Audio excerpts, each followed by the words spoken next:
Welcome to the Casting Across Fly Fishing Podcast. I'm Matthew of castingacross.com, where I explore the quarry culture of fly fishing. This is episode 365, which means a year ago, if you started listening to one episode a day, you now would be completing a feat that I certainly wouldn't have suggested you undertake, but kudos to you. I don't think that happened. But also, I think what this really indicates is that there are enough things to talk about in fly fishing to give you at least 365 episodes of content. Because we're talking about today is something that I was confident that I have explored on the podcast or even on the website, but I haven't, at least not with specificity. Now, it has to do with casting. And I've talked about casting quite a bit. I've talked about how you can improve your casting. I've talked about both from a practice standpoint as well as when you're on the water. I've talked about some of the challenges that we face from a technique standpoint and ways we can fix that with slight modifications to the way we position our body, the way we hold our fly rod, the stroke and the cadence that we utilize, the application of pressure, some of these normal fly casting things that are really essential as you try to improve and tweak your fly cast. And I've talked about things that originate outside of us that are problematic. So there are times where our positioning is dictated by the topography of the stream as well as the positioning of the trout. And so we can't necessarily get into a perfect position to make that 10 and 2 cast. And so we have to get creative and ways that you can work around that, ways you can work around cover ahead of you, behind you, in front of you. And all those things I see that I've covered in one way or another, again, both on the podcast and on the website. But one topic I've not talked about that I know I've talked about, but just not in depth, is wind. Wind is a problem. Not only is wind a problem, but it's a problem we blame things on. We say, hey, I've got a wind knot. The wind does not cause knots. Now, I will say there are times where the wind contributes to you throwing a tailing loop and getting a knot in your tippet or your leader, but it's not the wind's fault. So wind can be really tricky. And actually, as this is being recorded, I just got a text message from my power company saying, we know that there's going to be strong winds tonight, and we are ready to, save you from not having electricity. And not a lot of people see that kind of text message, watch a weather report, look outside into the trees swaying back and forth and say, you know what, I'm going to go get a fly rod and go fishing. Because wind, in some ways, is even more problematic to the fly caster and the fly angler than things like rain or things like extreme heat, extreme cold. All of those things, their cumulative effect can certainly be problematic for finding fish, catching fish, and doing so in a safe way. But in the moment, you can handle some heat, you can handle some cold, you can handle some precipitation, snow for that matter. But wind can really put a damper on your fishing in that moment. However, it doesn't have to. So really, you can come at this from two different angles. One is we can look at the issue of casting in the wind as being don't let those bad weather days keep you off the water. And two, it can be, an intermittent thing that you have to work around. I think of one particular spot when I would fish the Erie tributaries for steelhead or Lake One rainbows, depending on your proclivities. And there was a place where the river got really wide, and there was a big sheer cliff on one side and a meadow on the other of this little river. And it would be totally calm if you were in the woods, if you were, oriented kind of more north-south. But once you got into this east-west stretch where it was really open, the wind would just kick up. And that would do a couple of things. One, it would make the water ripple. So it was a very smooth-flowing portion of stream, which is awesome because you could spot these fish feeding and holding and make some nice, precise casts to them. So with these ripples on the water, now you couldn't do that. But then secondly, just kind of flipping your fly over, and really one of the ways I like fishing for these fish was finding a precisely weighted fly. So I didn't have to mess too much with weight or with casting upstream far enough.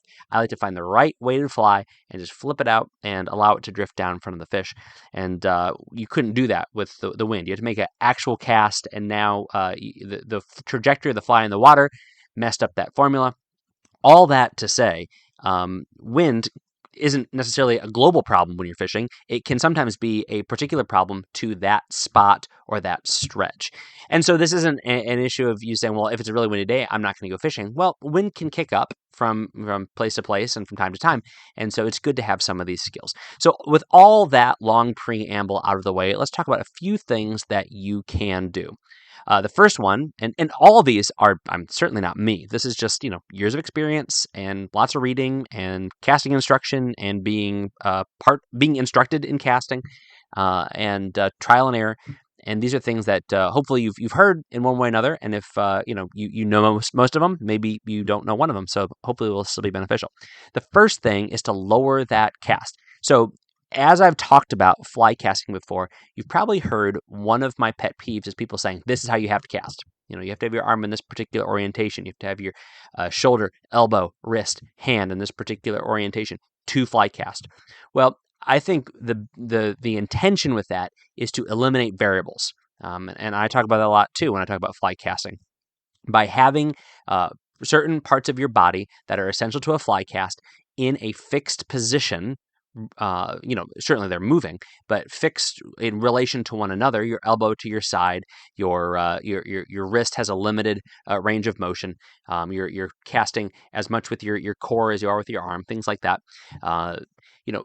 That's a great thing in principle. But when the conditions or the circumstances force you to change, you need to apply those principles and you need to add a variable in. So the variable for a windy day is to drop that arm sideways and cast sidearm, keeping that line low to the water.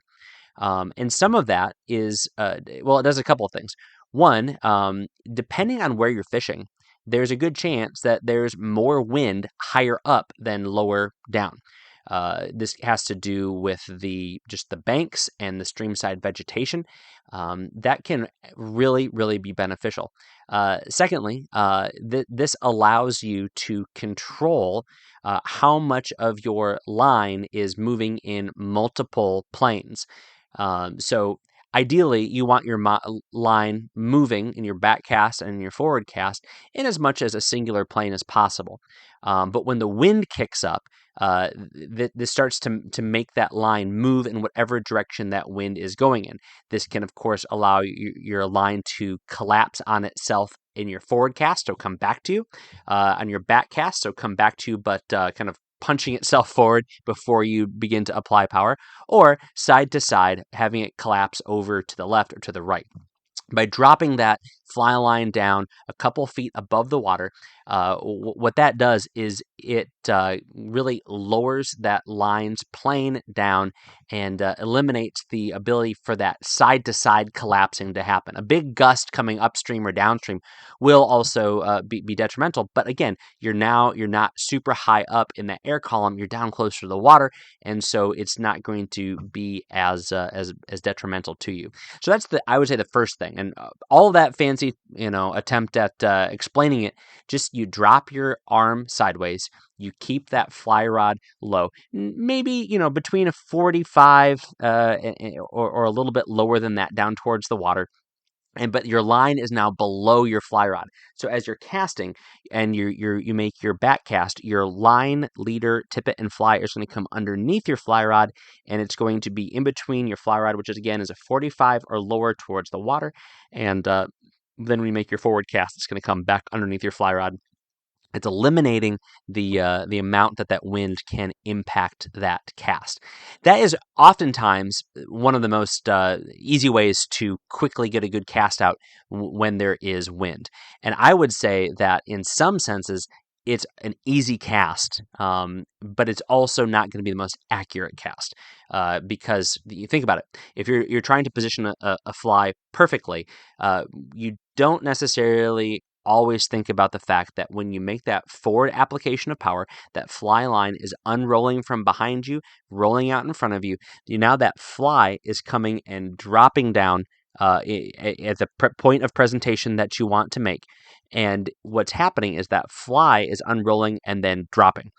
If you're casting with a sidearm motion, when that happens, that fly is going to continue to kick towards you. So if you're a right-handed caster, inevitably that line, leader, and fly is going to continue to dogleg to the left, or if it's low to the water, it's going to drop to the right of your target because it hasn't had a chance to unroll yet because your line is low to the water, and line, leader, and fly are going to hit the water before it has an opportunity to unroll.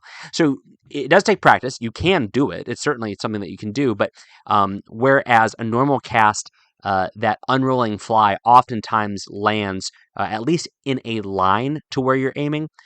When you're casting sidearm, it not only will fail to get as far if it doesn't unroll properly, but if it unrolls, it doesn't unroll quickly enough, it's going to be, again, if you're right-handed caster, it's going to be to the right of your target and short. And if you allow it to unroll too much, if it drops after that line unrolls, then it's going to be short of your target and in front of you and to the left, as opposed to where you are targeting. So that's a lot. As I said before, fly casting talk is not the ideal medium, but here we are. Okay, so that's the first thing. The second thing is a very easy one, but it's a potentially expensive one if you are simple in the way you approach fly fishing, and that is to overline your rod, or B, carry a heavier setup. So the simplest one is to overline your rod. So you have a 5-weight. Well, throw a heavier 6-weight fly line on there, and what that's going to do is it's going to speed up your line. And a faster cast is going to, or a faster stroke, faster line speed, higher line speed is going to mitigate the impact of the wind on your line as you're making that cast. I don't believe that going from like a 3-weight to a 4-weight, the diameter of that's going to be like a sail and catch that line a whole lot more and cause problems. But I think that what you're getting the benefit of is a faster line speed from a heavier grain weight of that fly line, and by making a faster cast, you are punching through that wind. So that can be easily done by just throwing another reel on there. If that doesn't do it, then you can also kind of beef up both your line and your rod, and now you are, casting a heavier line, and you're able to punch it a little bit more. This is a very, very simple thing to, I think, visualize. You don't think of, punching a 3-weight into the wind, but a 6-weight you can certainly do that with. And a lot of that has to do not necessarily with the flex of the rod, the length of the rod, the action of the rod, the strength of the butt section, or the rigidity of the tip of the rod. A lot of it has to do with that fly line. If I'm fishing on the coast and it's a windy day, then the 10-weight's coming out. If I'm fishing on the coast and I know the fish are going to be up close, I'm okay with throwing an 8-weight. But if there's going to be wind, especially if I have a heavy fly, this is true also for streamers if you're fishing freshwater. One of the benefits, I think, of bulking up is you limit the amount of, you speed up how fast your line is moving.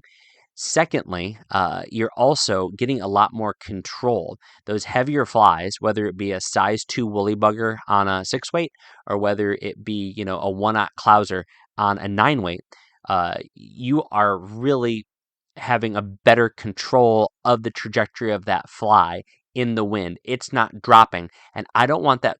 The cast is important, the presentation is important, but I don't want that thing dropping when I'm making my presentation cast and coming at the back of my head, or coming at my shoulder or my ear or something like that. And with a lighter line, that is more of a possibility because I don't have the same line speed and the same control. Actually, it has happened to me a few years ago. It was early season because I was in waders. I like fishing just, in my swim trunks from at the beach. So it was early season. Although here in New England, we have like 1 month where the water is warm. It can be, 95 degrees outside, but the water in like early July is still just bone chilling. Anyway, so I was out there in my waders and big cast, trying to keep my arm nice and high to make sure the breakers aren't, hitting my shirt and get me wet and cold. And a wind kicked up as that line was coming back towards me. So I made my haul, pulled it back, turned my head, and I saw just a tangle of line coming at me. I closed my eyes, dropped my chin, and it felt like I got shot by a BB gun in the chest. And I looked down, and there was a clouser dangling from the chest of my waders.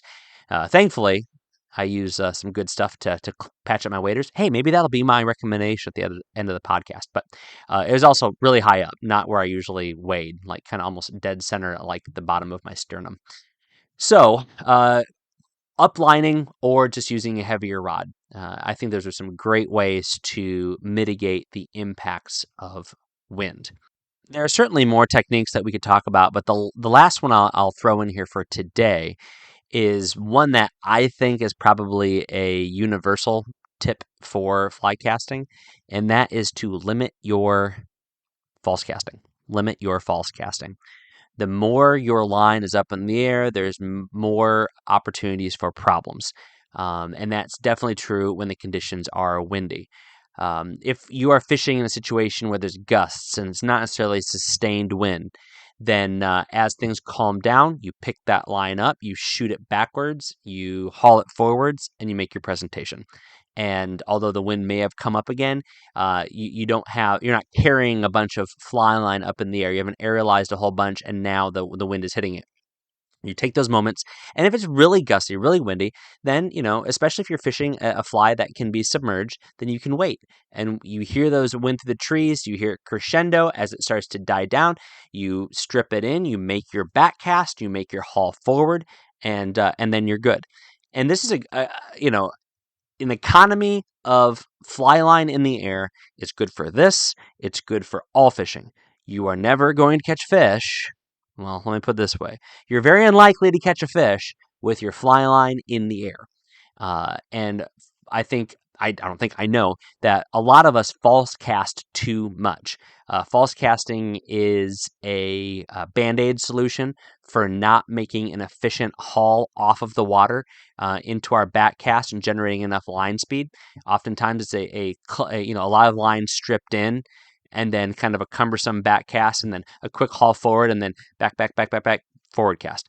What that does is it does the job, but there's another way. There's a better way, and that is to get some tension on that fly line on the water, haul into a nice back cast, utilizing that tension to kind of leverage your fly line into some momentum, and then just make a good forward cast. I know that's a lot easier said than done, but it's achievable. It's obtainable.